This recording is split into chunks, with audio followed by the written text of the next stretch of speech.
Hey guys, welcome back to Sports with Mono and Mono. It's June 18th, 2022. And as you can see, Steve and I are in this, we'll call it a makeshift studio. We'll look back on this when we're sitting in the ESPN studios doing the show. Yeah. And say, let's go back to the old bloopers of the Mono and Mono show. We're brothers. What? We can't visit each other, outside an hour a day. But we've been dealing with some logistics and some technical issues, but we're back with you. Thanks for joining us. And Steve, Hi, everybody. welcome to the studio. Thank you. You've been very hospitable, I must say. It's been great. Like you said, because we're brothers. It's very ambient. The temperature is perfect. You know, it is good ambiance. Yeah. Yes, you're right. Yeah. So anyway, like I said, it's a beautiful day. And when I say beautiful in New Jersey, it's gorgeous. It's a little windy, but dry, sunny, blue, green, everything. It's beautiful. It is. And I'll turn it over. You have the monologue this week, Steve. I do. So there was an announcement this week that a professional basketball player is retiring at the end of the year. And it goes by, she goes by the name of Sue Bird. Oh, good call. And I was out in Long Island this week for work all week. And ironically, Sue Bird is from Syosset, New York, out on the island. And I just felt absolutely need to acknowledge Sue Bird. Sue Bird, 2 national championships at UConn, 2000, 2002. Her resume is ridiculous. Okay. And she's played over 20 years. 4-time WNBA champion. The list is on and on. All-time assist leader, Olympic gold, everything. Yep. I mean, the resume is just incredible. And to boot, she is considered by her peers just one of the best people out there. The team leader, just an all-around good gal. And I saw that Sue Bird was going to retire. Now, do I think she's going to retire? I would say she's probably going to retire. But listen, she may at the last second say, I got one more year in me. But my monologue is to dedicate and acknowledge Sue Bird of, WNBA, UConn, and just want to congratulate her on a fantastic career. Very good. As a matter of fact, I can now cross that off my notes that I was going to bring up because I saw that too. And when I looked at her resume, you're right, 2-time NBA, NCAA champ and 4-time WNBA. Yep. 5-time Olympic gold medalist. Yep. Absolutely. All-time assist leader, like I said. No, absolutely. These are like Sidney Crosby type stats. No. Like, that accomplished. And I'm glad you brought that up. That was worth noting. Yeah. And I'm sure Tony out there, Tony, it's been a while. Haven't heard from you. So we do cover men's and women's sports, as you know. Topic of the day, and that's pretty good. That's 21 years. And yeah, she's going to retire because they're not paying her the money that they're paying these young kids in the WNBA. But we got a funny from one of our listeners. How many dunks? I don't know. Zero. None. Maybe she gets a dunk Right. before it's all said and done. Right. But Steve, our monologue, and very good one, by the way, is sponsored by, of course, Coriano Trucking, and which leads us into, because the president of Coriano Trucking is quite an established golfer. Yeah. So why don't we jump right into the U.S. Open Sure. up at the Country Club in Brookline, and the usual suspects are in the hunt, and there's a couple of no-name guys we never heard of, had a couple of good days, but that today is moving day up at the Country Club. And what are your thoughts on the whole controversy with the LIV guys playing the U.S. Open? Give me your thoughts. Before the tournament, the 2 days before when they arrived, subject of debate. Of course, it's going to be the hot topic. And it was. But, once they hit the first tee, that's secondary. I am thrilled that Phil did not make the cut. I'm just going to say shit the bed in the first round, 78. Different way to put it. No, I'm just being as poignant or direct as possible. Okay. Bye, Phil. okay, get on your jet airplane and go wherever you're going. Yeah, we've covered that in depth. Scotty Scheffler, he had a good first couple days. He fell off a little bit, but He's in the mix. I know no reason he can't pull this off. Rory McIlroy is at 4 under. I don't dislike Rory McIlroy, to be honest with you. Let me put my Rory thing. Sure. I was always just like you on the fence. I knew his talent was really good, but I wasn't. I somehow couldn't embrace him. But with this whole LIV, and he's been the spokesman for the PGA guys, saying when Charles Schwartzel won the inaugural LIV tournament, he said that doesn't really mean much. That's not the PGA Tour. So I have done a complete 180 on Rory, and I am now in his camp, and I'm pulling for him today. Yeah, really like I said, I never disliked him. He's had a drought on the majors. Yeah, like when he was winning majors, though, he had a nice little run there. Yep. I'm actually pulling for him. Me too. I would be thrilled if he gets a U.S. Open here. Yep. And of course, because that's the Morikawa, only one Nicholson hasn't won. In the Grand 6-time Slam. runner-up, and he's never going to get one, which is fine by me now. Me too. I am so anti-Phil, I can't tell you. I have turned completely. Yeah, you got it. You know. Colin Morikawa is 5 under. He's just not going to go away. Right, but look who else is in there. John Rahm. I got and you can't rule out your guy Brooks, who's Of had course. a kind of a cold spell lately, right? Yeah. I get it. And I know you're pulling for him, but what do you think about your guy Dustin Johnson? He's only 1 over, so he's still in the mix. I said it on the show last week. I'm not a Dustin fan anymore. I'm not. And it's it really is difficult for me to say that. To like on a dime stop rooting for somebody that I've rooted for over a decade now. Dustin. But I'm making. Again, I don't begrudge guys to go make as much money as you can. Oh, we've said that on the show time and time again. But where they're going to make the money, 9/11 is prominent in this. Okay, those hijackers, most of them, but dominantly, were Saudi Arabia, right? Saudi Arabian citizens. I don't forget that. I was in New York City when it happened. Okay.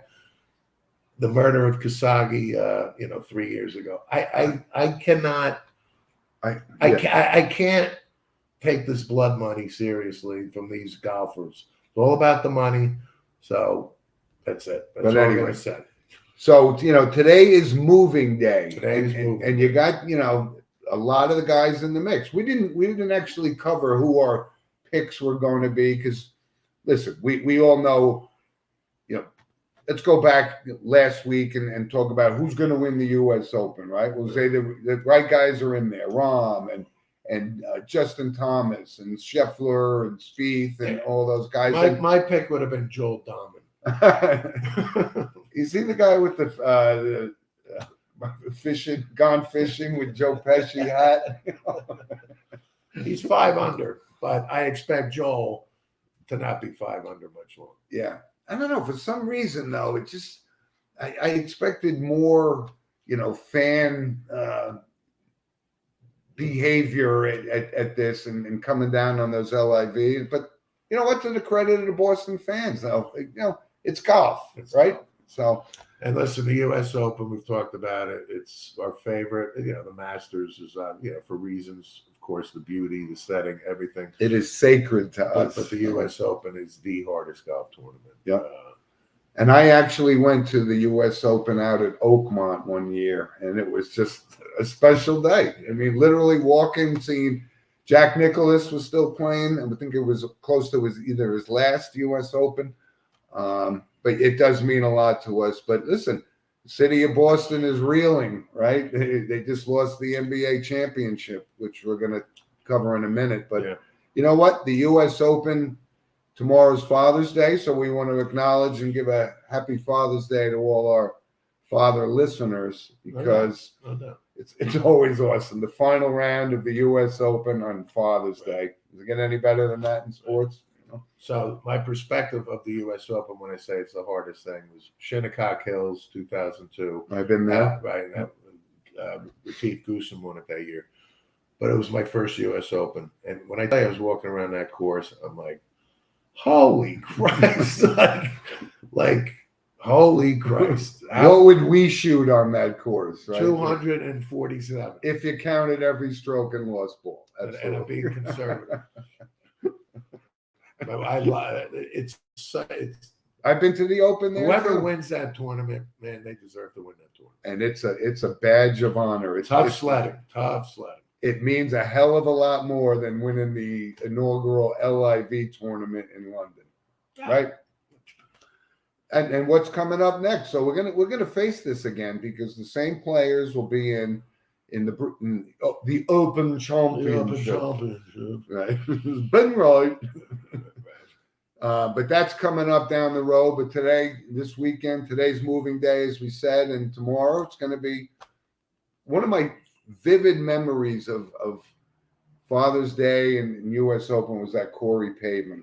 Remember his shot? Absolutely. And I think that I can't. I'm drawing a blank on where that was. I thought that was in Long Island, but I could be wrong. Mike Garvey would know that. So anyway, but that was a great memory. That's what Father's Day in golf is all about. It was great. You better believe it. So, Steve, let's move on to the NBA championship. Sure. We both didn't agree on who was going to win, but we do now have the NBA championship, and it's the Golden State Warriors. And well deserved. Absolutely. When I started it, when you were steadfast with Boston, and I said I could see that, those 5 guys on the floor, they looked like they could take this down. I only thought that Golden State had the 3 guys, right? Curry and Thompson and Green. But this Andrew Wiggins came up, Jordan Poole came up big. I mean, they put it all together. And this may be their swan song, because Curry's the oldest, one of the oldest MVP finals, which we talked about, of course, last week, that this was supposed to be the crown jewel of his career, which we said it didn't mean whether he did or didn't. But I actually thought Andrew Wiggins had a legitimate chance at the MVP finals. I was going to say this. We talked about Wiggins. We're on the cusp of bust, and I was adamant he's not. And boy, did he solidify himself as a top tier. He did NBA player. He did. But when I think of the Golden State Warriors, it's Curry, Klay Thompson, and Draymond Green. The 3. Okay? Exactly. That's what I said. I know. So Draymond Green played great the last 2 games. Now he's not for everybody. Okay, I'm a fan of him, and I also like the fact that Tom Izzo and I think there was 6 maybe to 10 ex-Michigan State players that went to the Boston Garden to root him on. I thought that was cool. Yeah. But Draymond Green was so instrumental helping the Warriors win it. And listen, I picked the Celtics. They had their chances, and they just couldn't do it. And, you give credit to Golden State. Golden State was the better team. They're the deserving world champions. Will Boston come back from this? Again, I think so. There's always moving They're pieces. A young team. But I think Boston has contracts in place where they'll be back. But hey, Steve Kerr, good move not taking the Knick job, you think? I give him a lot of credit, man. I do too. This guy is a winner. He's won as a player. He had one of the biggest shots in NBA Finals history. And you know what? I really give him more credit than I think the press has given him. They said this was Curry and they're going to win it or lose it. But he really pulled the strings. He did it right. Steve Kerr, thumbs up. Oh, no doubt about it. But, when you look at the Celtics, they have great players, and everybody was just showering Jason Tatum. And he's going to be a great player. He is a great player. Right. But you know what? He ran up against a better team. And, okay, he didn't have a great finals per se, but they're going to be there again and again and again. We like Aduko's job he's done at coaching that team. Yeah. They got a solid foundation. No question. But Steve, I had to bring this up because I did a little piece yesterday on a little column on JPM Sports Entertainment. And I said, the term dynasty, right? Of course, as soon as they wanted, is this a dynasty? And I said, okay, first of all, a dynasty means you were the best. 4 out of 4 championships in 8 years, very good. But I can't help but go back and say, even with the Duncan Spurs and the Jordan Bulls, there was Bill Russell and the Celtics. They won 7 in a row. They won 11 championships in 13 years. That is a dynasty. The Chicago Bulls are a dynasty. Two three-peats is Does a dynasty. anybody measure up to the Bill Russell-led Boston Celtics of that era? I don't think so. Listen, I understand the Of the time, of the comparing era. of the eras. I get it. I get that. But all time, if you had to say there is one dynasty, it's Bill Russell and Boston I'm not Celtics. disputing that. Okay. But I also want to acknowledge the three-peat of the Chicago Bulls. To me, that is fantastic. Nick Kern. Hello, Nick. I think that's supposed to be the reference to the Steve Kerr taking the Knicks job. Yes. But anyway, I got that. That's witty, very witty. But listen. That's true. Man. The NBA playoffs were a success as far as I'm concerned. I watched more of it than I have in the past 20 years because there was a lot of good talent. I'm very happy for Steph Curry. Very happy for Klay Thompson and Draymond Green. Yeah. And again, we reference Wiggins and Jordan Poole. These guys were very instrumental in this championship. Yeah. Gary Payton II. I mean, again, once Kevin Durant left, Golden State had to retool on the fly. Boy, did they do a great job. And this is very similar to when Gretzky left the Oilers. It was Messier's team, and could he lead them to a championship? And he did. Of course. And that's exactly a parallel to the Steph Curry. Yeah, they lost Kevin Durant, one of the best players in the world, best players of all time, but they won a championship without him. Right. And to me, Steph Curry is a class kid, and I'm a big fan of him. And he's a hell of a golfer, too. He is. It's just talent, I guess. You can't do it. But I have no problem with Golden State winning this. Yep. And I'm happy for Steph Curry. Absolutely. Steve, let's move on to the NHL playoffs. We have a lot of hockey fans, and we talked a little bit about. In 20 minutes. You're not going anywhere. But listen, since the last show, the Rangers been out, and now it's Tampa Bay and Colorado in the finals. And when you look on paper, these are the two best teams, and it's just as exciting as the Rangers series were and everything. And Colorado won game 1. Yeah. And again, these are the two best teams, bar none. Okay. Now I'm rooting for the Lightning. Let's just go back to the Rangers real quick. Okay. They had a great season, great effort. They tied it up 1-1, right? And 10 seconds later, bam, Stamkos kills them. Rangers, well done. Yeah. Looking for bigger, better Great things. season. Now, as far as this series go, I don't discount Tampa. Colorado is a wrecking ball. They really are. You could light the lamp. Man. But I if I got to pick who's winning this, and it's their job to do that.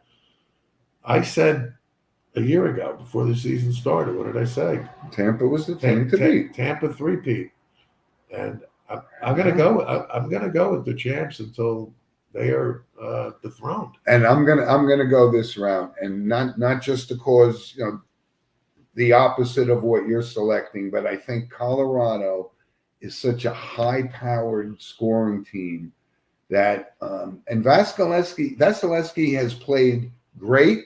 He's played mediocre, but if he plays mediocre in any of these games and Colorado gets the edge, it's going to be tough for Tampa Bay to come back if they're down 2-0. I'm going to go with Colorado on this one. No. Clearly, the goaltending is on the Tampa Bay Lightning side. I get that, but I just they seem to find a way to score the goal. It's crazy. I like their chances. Well, I'm sticking with the champs. And I'd like to see Tampa Bay because I like those guys. I like Stamkos.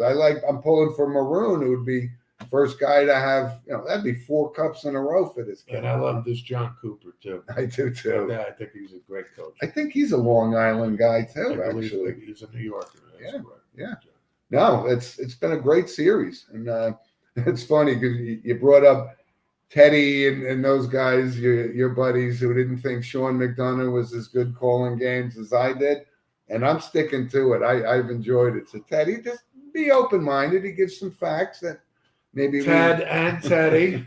Okay, let's agree to disagree. Okay. But we love you listening anyway, of course. God, they hate McDonough. I know they do.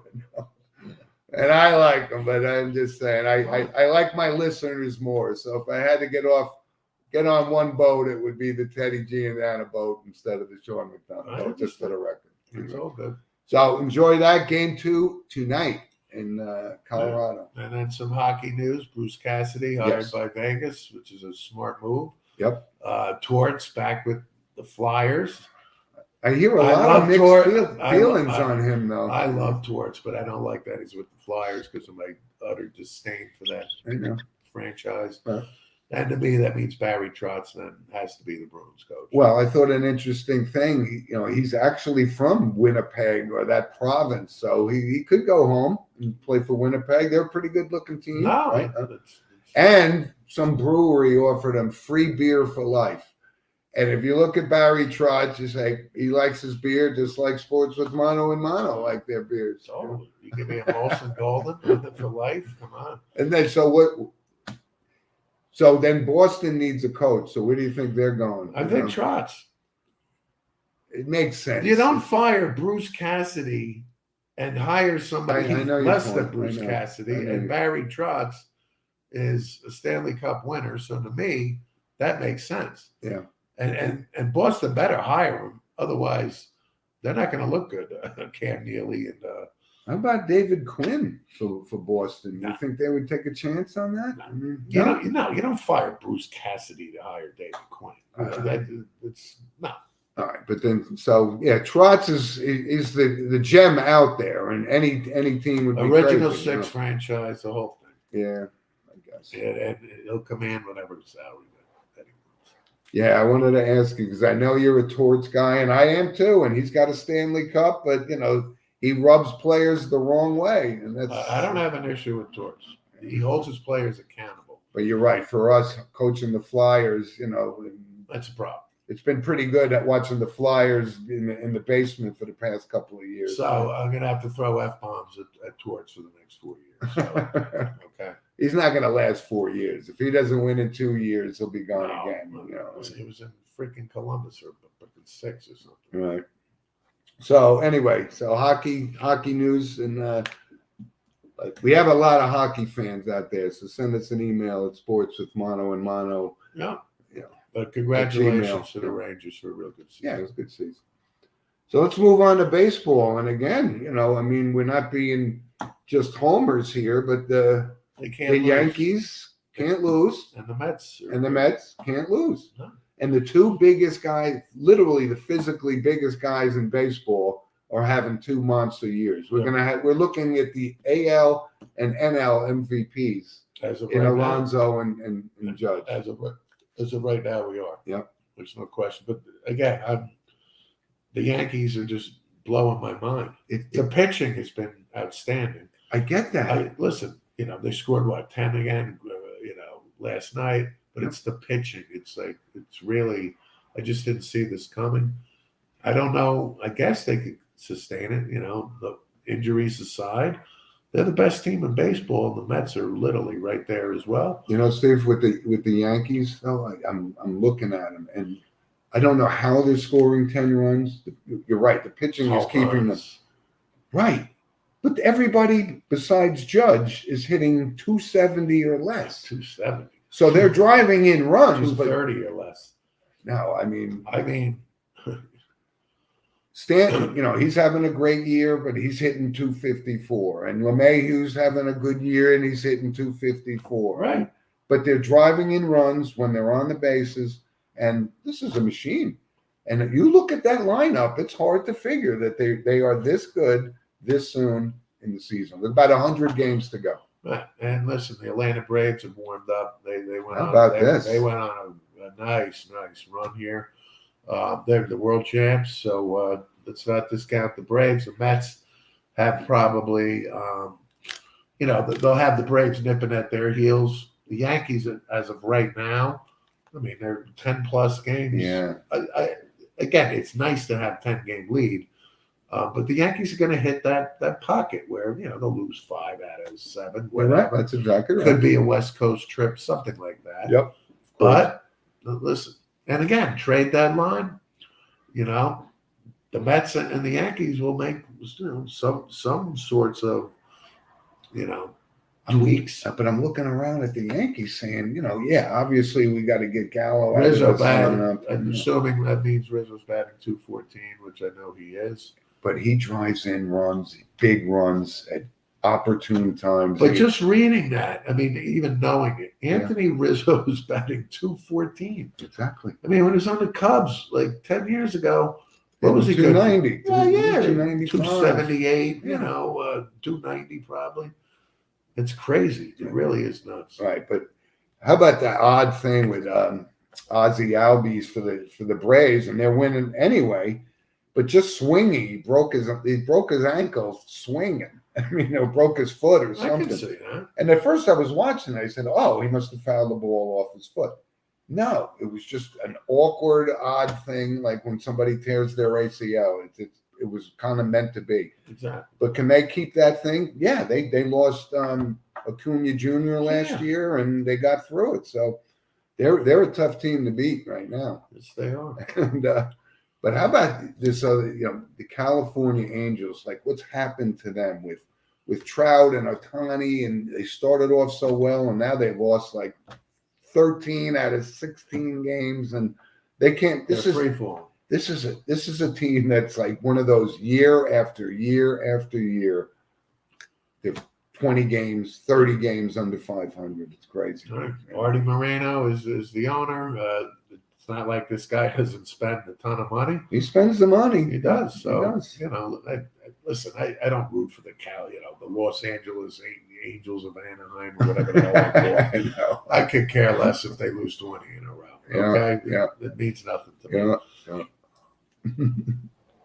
But baseball is, like I said, we're 62 games into a 162 game season. We have a very good question here. No, Robinson Cano is not a Hall of Fame ball player. Minus the juice. I can't answer that question minus the juice. Why? Because he's a 2-time juicer. And he may have been doing juice his whole life. And listen, I am thrilled that he's not getting to 3,000 hits. His career is over. That's it. Well, that may be the piece that keeps him out of the Hall of Fame. Otherwise, if you look at his numbers, they've been pretty good. If Craig Biggio's in the Hall of Fame, then possibly you got to say Robinson Cano's a Hall of Famer. Although Biggio got 3,000 hits. But Robinson Cano's not a Hall of Fame. Steve, they're letting people in that are questionable. I'm answering the question the way I see it. All right. To me, he's not a Hall of Fame. We'll get some, and you're right. He's not even going to get in because he's now a known juicer. Right. But if you took that away, his numbers, they're not bad. Again, I can't do the hypothetical. No. I got you. And another very poignant point, Anthony Rendon, done. Yeah. California, the Los Angeles Angels of Anaheim. Listen, Rendon had 1 or 2 good years with Washington. That's what I remember. I don't remember Anthony Rendon as his wrecking force for 5 or 6 years. He did have that 1 year. I thought he was actually an MVP candidate. Of course. So he was instrumental in Washington's success. I was going to mention that. But it's just another Angels contract. It's Albert Pujols, whatever, where they – and again – you didn't get what you paid for. I don't fault them for signing him. I don't. Because he came off almost an MVP season. Right, but you're right. Our listener's point. I was going to bring that up. That was a good point. He's done. So listen, baseball is, the Mets, they're only going to get better with Scherzer and DeGrom coming back. We talked about that. And the polar bear hits, a big home run again last night. He's got like 60 runs batted in already. See, what's nice about we're polar bear fans, by the way. are. We're not Met fans, but we're polar bear. But what's fans. nice about what Alonso and Judge are doing, the numbers are commensurate with Yeah. 10 years ago, right? Yep. Judge is on pace, I think, for 66, whatever, right? But he's batting over 300. Well, he's also susceptible to lower body injuries He is. as well. So He you know. is. But and Alonso's driving in runs at a great clip. Yeah. So these guys are, these Yep. guys are really well deserving of where they are, and then Yeah. absolute leading candidates for MVP.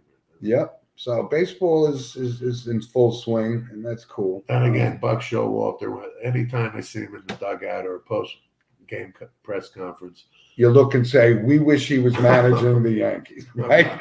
I'm not worthy, Buck. Oh, it's well known on this show what fans of Bucks we are. That's for sure. But that again, I can't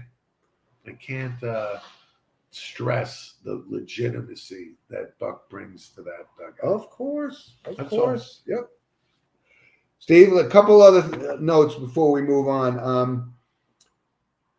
The Belmont was last week, and we talked about it. I had Mo Donegal. I had a rough Kentucky Derby in Preakness, but I redeemed myself picking Mo to win it, and he did. And one of our other listeners, Walt from Arkansas, he had Nest, and Nest was the only filly in the race, and she came in second. There's a reason why 3 fillies have won it in 154 years at Belmont, because it's a mile and a half. But Mo Donegal bounced back, and you got to love the backstory with this. The trainer, kid from Long Island, used to sweep up after the horses, and now he's the trainer. And he was really cool on the post race interviews. That's a great story. Oh, yeah. I mean, Belmont in Long Island, a Long Island kid. Congratulations to him. It reminds me of Pile Mine.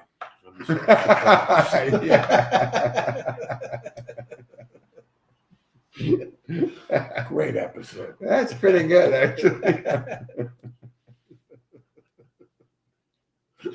Anyway, so the Triple Crown is done. The next big race is the Breeders' Cup and the Haskell, of course, down at Monmouth Park, down in New Jersey. That's happened. Quick shout out to the World Cup is coming to the Northeast, and I know Diego Cruz, one of our big fans from soccer. Hopefully, he's going to take us to a World Cup game, because I'd like to go to a World Cup game. Sure. And I told you, I've seen Pele play, and I've seen everybody play, but I've never been to a World Cup game. But they're going to be. You're playing. telling me Diego is buying us World Cup? Diego, is that right? He doesn't know it yet. But anyway, so that's kind of cool for New York, New Jersey area. They're going to play a lot of games in the U.S. And that's going to be big. That's 2024, I believe. Yeah, 24 or 26. But anyway, that's big news for the Northeast. And soccer is 26. 26? 26. Thank you. All right, it's still 4 years down the road. That's why we got a producer over there. So, Steve, let's move on to random points of interest. And this segment, of course, is sponsored by Lynch Toyota of Manchester, Connecticut, who is, again, been a loyal supporter of our show. And I'm hoping to see him up fishing up in Narragansett. There it is. It's a beautiful place. They get great customer service, and that's the place to buy a Toyota. I can't wait to get my free Camry. Oh, boy, Mike. Couple of quick random points, Steve. I saw this blurb with Herm Edwards again in Arizona State, and these coaches go, I can't believe Anonymous coaches. Right. And we're sure we know who they are, but they're anonymous. Ted Danson, anonymous from Curb. What a disaster. And this guy is breaking every cardinal rule in college football recruiting. It's an absolute mess. And I don't know how he has his job. I don't know how he has his job. Antonio Pierce was his defensive coordinator the last 2 years. Yep. Recruiting coordinator. Antonio Pierce is such a piece of garbage. I can't tell you. Super Bowl, I get it, right? The coaches currently call this a dumpster fire. Yes, literally, and rightfully so. I mean, I don't know. I mean, Edwards is not coming back. He'll have coach this season. He may get fired mid-season. I don't know why he's not fired already. Yeah, he's turned that It's program wild. upside down. They're Listen, going to be paying the price for this for a and long before time. this, I never had anything bad to say about Herman Edwards. Either Nothing, Neither did I. right? Nothing.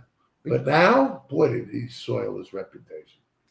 He did. Really awful. Listen, a couple other random points. I thought this was interesting because Bruce Smith came out talking about Tony Baselli, and Tony Baselli kind of campaigning to get into the Hall of Fame. And when you look at the numbers, Baselli didn't play very long. He was injured.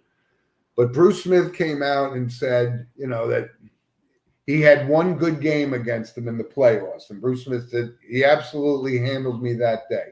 But if you look at the overall record, and we've talked about Bruce Smith, but I thought it was kind of funny. And when I look at it, I go, you and I both talked, and we said, yeah, Baselli's really, really good.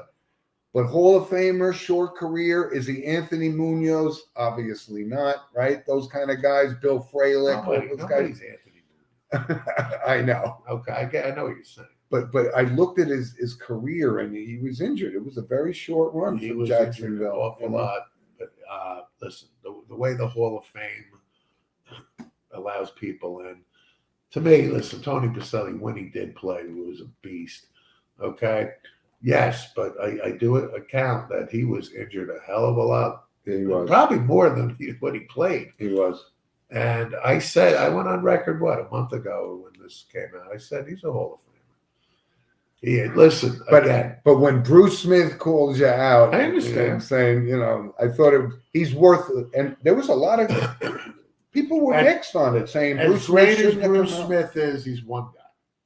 He's one guy. As great as and Bruce Smith is an all-timer. He's great. He's owns the whole only guy with 200 sacks. I'm just saying. But I like Bruce Smith.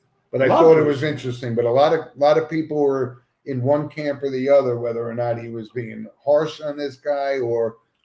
And again, this is a tough one because of our criteria. So what's our criteria to remind our audience? Is he a Hall of Famer? Yes. Is he a Hall of Famer? No. Right? So Tony Baselli is. When we go, is he a Hall of Famer? Huh. Well, no. Then the answer is no. I see your point. That's all. Anyway, Serena Williams is coming back, and she's going to play in Wimbledon. She hasn't played in a while. She's 40 years old. Right. She gets a wild card draw, and She deserves. And she does. We've told time and time again she's the most dominant women's tennis player of all time. She's not winning Wimbledon. I don't see her winning Wimbledon again, but you know what? It's good PR for. She wants to come back. I don't begrudge her. Yeah. Good luck, but no. She hasn't played enough tennis in my opinion, to just walk in and win Wimbledon. Great. She could. I'm not saying she. Right, and here's why she I'm not could. saying it's 100%. She's not, but because we've seen the other top women players. Nobody's struggling. Everyone's trying to figure out who's going to out of the Wimbledon. I think I read. What Swiatek? No, Oksana. I don't think she's playing. Exactly. So that's my point. There doesn't seem to be anyone taking control other than Swiatek, but she's injured, so that leaves the door open for a possibility. Listen, she's not coming back if she's not capable of playing. Do you also think Serena doesn't know this? No, right? I know she does. That's why she's coming back, because she sees a path that she could pull this off. Exactly. Right? I know. I'm just, And she will be at the U.S. Open as well. There's no question about that. So we'll see. But it's good to have her back. It's good for tennis. Yeah, what's good for tennis is Nadal's playing. And I just wonder. I just don't hear anything about Roger, whether he's playing anymore or not playing anymore. He must be hurt because he is hurt. I just, the end of the era we talked about. If we don't hear anything about Roger Federer, it means he's hurt. He's on a beach island somewhere, well deserved, with his wife, family, and kids. But I'd love to see him at the U.S. Open for sure one more time, man, because I just like watching the guy play. No, there's no question. I like watching him play. Yeah.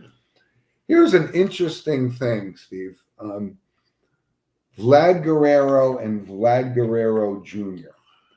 Interesting. Guerrero, right, and Vlad Guerrero Jr. So go ahead. So the father After 403 games, him and his son both have the same number of home runs Huh.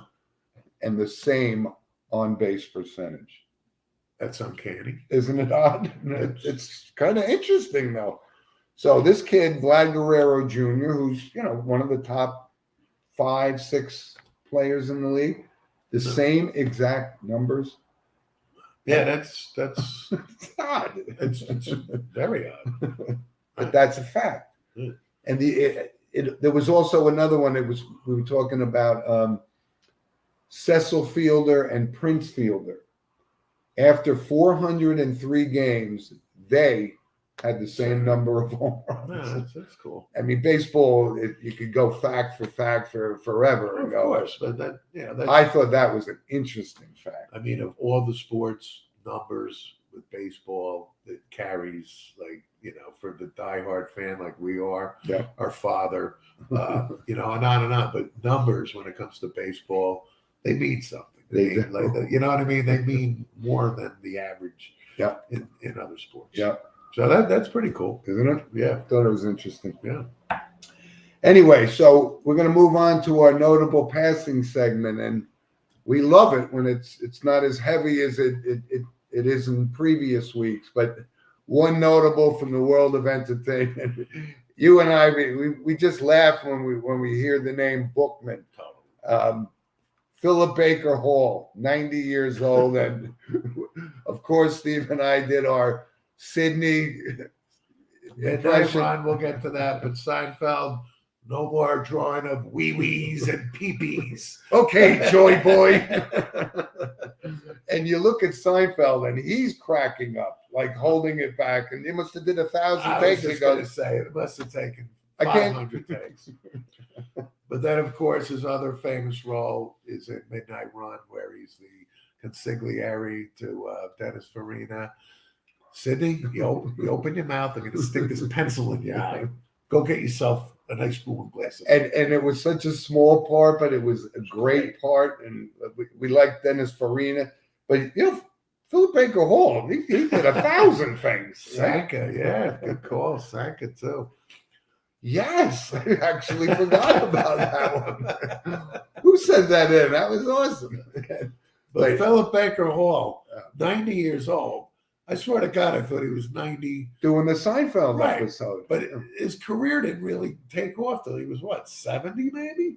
20, 25, 65? I don't think he got into acting until He he was didn't. 40s or something But he was like that. he was brilliant. I enjoyed his performances. And I never saw the movie, but I think he had a prominent role in Magnolia or something, or Steel Magnolia. Yeah, It's one of those guys. he wound up getting a lot of work. But Steve and I were doing our Dennis Farina impression, of course, with the Sydney thing. Oh, But totally. Sydney was, I wouldn't do this if I were you. Sydney, No doubt. go get a glass of milk. But he was awesome. And that Bookman role was, right. Joy Boy. That was my favorite line in the whole episode. Steve, there's also another notable passing, which from the world of sports was Steve Sachs. I don't think we talked about it. We meant his son, John Sachs. Was a Marine pilot. I read this and my heart sank. Yeah. 32 or 33 captain years in old, the Marine Corps. right? I mean, to be a captain in the Marine Corps, man, Means you're a Hall of Famer. Oh, you were, right? You're tough. And to pass away in an unfortunate helicopter Oh, my crash. gosh. Training exercise. Training of all exercise. things, right? But you know what? He was leading, being a captain, that those were his guys. Yep. And he went down with his guys. And hey, my heart bleeds for Steve Sachs and his wife and the family. Yeah, And Captain John Sachs, R.I.P., man. you bet. I'm really, this one hurt. I saw that too, and again, this happens more often than we like, and it happened to be a former player in baseball, which ties back into why we even mention it, because Steve Sachs was a good ball player, and his son was even a better person, and that's a big loss for the United States and our country. Yeah, there's no question. Marine, for God's sake. Yeah, captain. Amazing. Yeah. Thank you for your service, though. You bet. Steve, thanks for joining us in our makeshift studio, Rob. Thanks for the behind the curtain stuff. And if there's anything, like I said, we would love to hear from you. And Tony, we haven't gotten an email from you in a while, but send us one at sportswithmanoandmano@gmail.com. And you're off to Westchester, Pennsylvania, who one of our biggest loyalist fans, Eric Tenbrook, happens to be from Westchester, Pennsylvania. Right, my son is still got 2 more games of lacrosse out there, and 2.5-hour ride. But we do anything for our kids, And Westchester is actually a beautiful place. The campus is like we a opened the George show. It's a beautiful day. So yeah, I think I'll listen to some Dad on the way. I'm sure you will. Maybe Jerry, a little Cats Under the Stars, maybe. Jerry Garcia with "That's All Right, Mama" with Merle Saunders live version. If you haven't heard it on Pandora, check it out. It's like 20 minutes long and it's I'm classic. thinking maybe some Midnight Moonlight in the midnight, in the moonlight. Yeah. Anyways, good luck to your son and his little. I guess it's a lacrosse. It's club showcase. lacrosse. It's club. So yesterday they had a showcase, meaning college coaches come and see guys. It's mainly during the club season. Good. And he's got a tournament, a weekend tournament there, and it's all good. Great. Yeah. And I actually just kind of an update.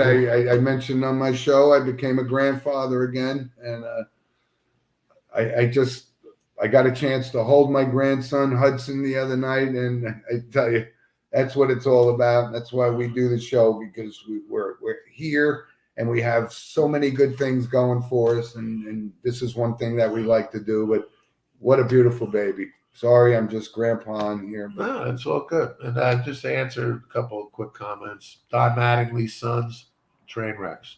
yep. And we revere Don Mattingly, but as a father, hey, he's got to deal with that. And you're right; it's going to cost me $500 to drive to Westchester. I know something has to be done here. It's not right. I can't. It's not right. unbelievable. But anyway, listen, thanks for joining us, folks, and we'll catch up with you next week. And again, we appreciate your listening and your comments, and we love doing the show. And we'll be back We with you make next witty week. comments, right? You make good comments. Okay. See you guys next week. See you guys.